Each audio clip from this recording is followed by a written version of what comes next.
think this is going to be our first Thursday going out for the vlog. This one's going to be a two-parter because I'm kind of a little bit nervous to go to the second spot. The first spot I'm going to is JJ Bootleggers. And then after hanging there for a little bit, at some point, we're going to switch to the Dolphin Tavern.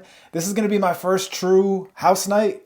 It's a DJ from New York, I believe. It's Gina Turner. I have no idea what I'm walking into. I'm a little bit nervous because I'm going to stick out like a sore thumb, and I'm going to be recording, which is going to be like... But I got to start diving into like the counter scene and seeing what the other sounds are in these other genres and these other type of vibes. Let's see how it goes. Wish me luck.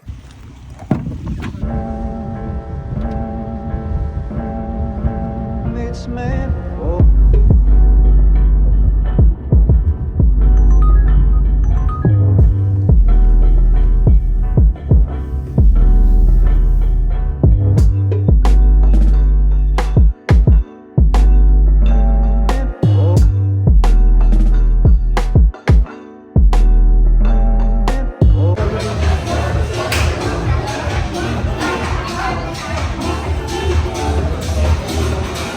Alright, so when I walked in, I was kind of surprised by a $25 cover charge, but the way it works, it's an open bar.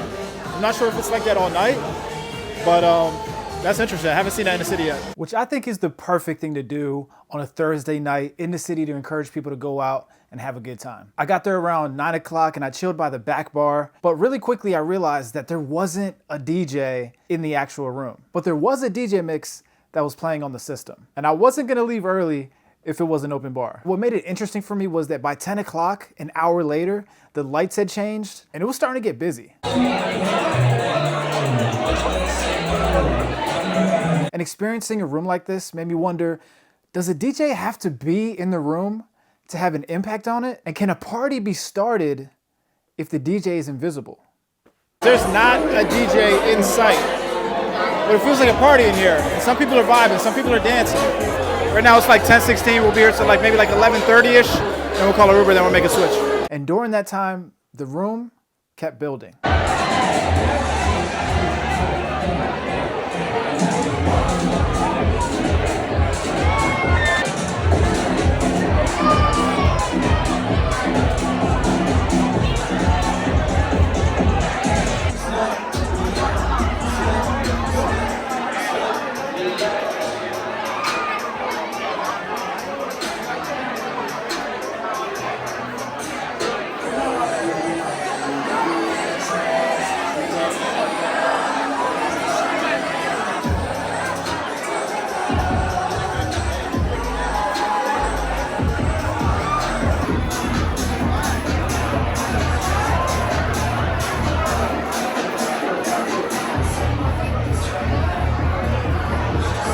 By this point, I'm just impressed by the DJ mix. It's at a slight simmer and it's packed early on a Thursday, which makes me excited to come back on a Saturday or something like that to really see this place in action. The whole reason I even know about JJ Bootleggers is because they've thrown this competition there called the Showdown, and I want to compete in it, which is what brought me here that night because I wanted to kind of get a feel for the room as I started to prep for it. I kind of feel a little bit psychotic for even admitting that, but I want that W.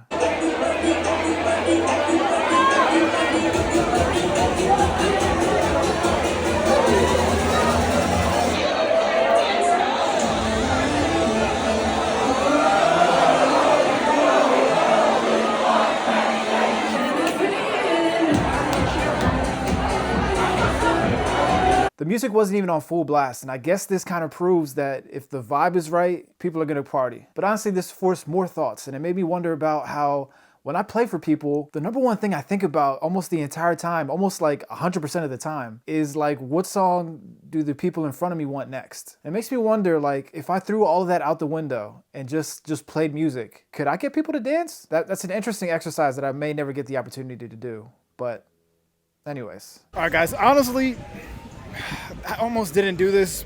Like, I'm so nervous to go to the Dolphin right now, but I said we're going, so we're going. I'm waiting for my Uber right now. We'll head over there. I'm scared. Let's see how it goes.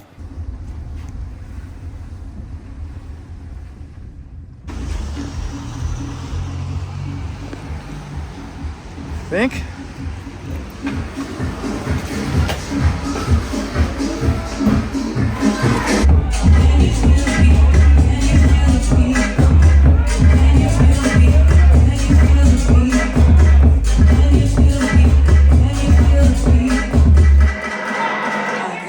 right, so I walked in around like 12:30. First impressions, I love how intimate it is. Video walls on the sides kind of give you endless possibilities. And you know I love a disco ball.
My opinion really doesn't matter here. Like I literally don't even know what genre of house this is, let alone like I don't even know if it's old stuff, new stuff, both. But honestly, what I was most hyped about was that it was a dead night to kind of ease my way into this scene. While I was there, almost all the mixes were like really long, like 64 bar mixes. And the set kind of progressed in really slow waves and energies that didn't really go too high or too low. And at this point, I remember thinking back to JJ Bootleggers, a room that felt essentially like it had a really good DJ mix on without any true crowd reading. And people were moving. And now we're in a room where I don't even think crowd reading is a thing and people are moving. Which makes me think if I focus maybe a little too much on crowd reading, and maybe if I should sprinkle in my own taste, maybe at least once a night? Which brings me to my question for the comments. How many songs do you play in a set that are really songs that you truly wanted to hear in the moment, and not songs that was based off of reading the crowd in front of you?